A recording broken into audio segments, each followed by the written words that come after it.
relationship to the Portland building is having seen it for the first time published in a magazine. It was shocking.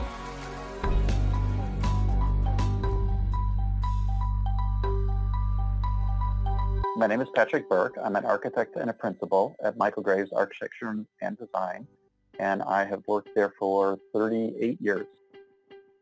It was actually a controversial moment in architecture where postmodernism was no longer an aesthetic for kitchen additions to houses, but was suddenly an aesthetic for a big urban building. It's neither traditional nor what people would have at that time called modern. It's something else. Suddenly, it was a debate. It was a real full-on debate. The word didn't really exist back then, but from our point of view today, looking back, it really was a mashup. It kind of put postmodernism on the map. I started in the firm in February 1982, and the Portland building was in its last months of construction. I sat just down the row from Lisa Lee Morgan, who was the project manager, so I heard all of her phone calls about the project, difficulties about getting things still in the budget. I worked on one thing at the end of the Portland building. I wound up doing the colors and interiors of the lobby areas of the Portland building. There was a three-firm competition in late 1979.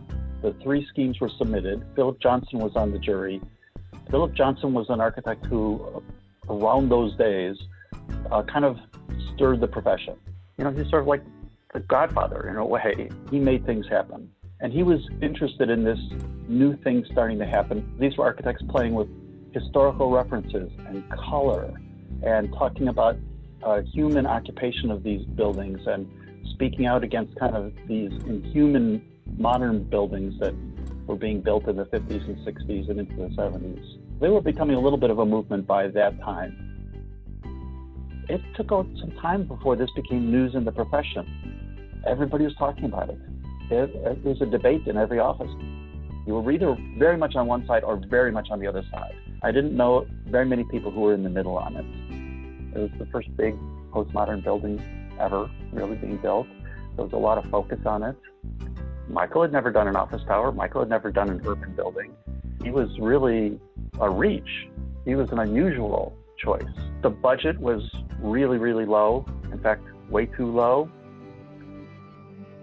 Living in the Portland community for the past 20 years, I'd heard a lot about the Portland building just in terms of it's the building that leaked, it was the building that in a lot of ways people love to hate. I think that this project in general, there was a lot of perception in the community that it was kind of a no-win situation, that there was no way to solve this problem in any way where you would come off as the hero. And personally, I kind of found that to be an irresistible challenge. It seemed like kind of a once-in-a-career opportunity to have an impact on an internationally known building and to tackle a really interesting problem. Starting with the goals for the project, the building will not leak might have been the first one. On top of that, once we solved the water issues, the project was at large enough scale that it triggered the city's goals of seismic improvement. And so then we did a study to see what it would take to improve the seismic standards of the building. And then once we did those two things, we were spending enough and the HVAC and the MEP systems were basically at the end of their useful life. It started as a major maintenance problem, but it expanded to we were touching so much of the building that once you touch that much of the building, then the interiors need to get redone anyway. And so that's really how we got to being an exterior remodel project all the way to full reconstruction.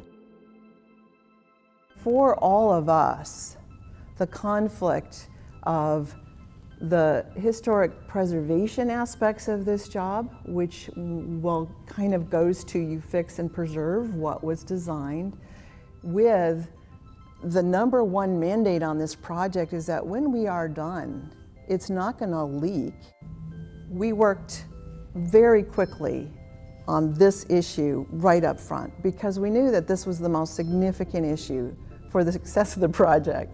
Many other issues mattered, absolutely, the seismic issue mattered, but in terms of getting to a solution, a number of people had to be involved. How are we going to do this? What is the right way to do it?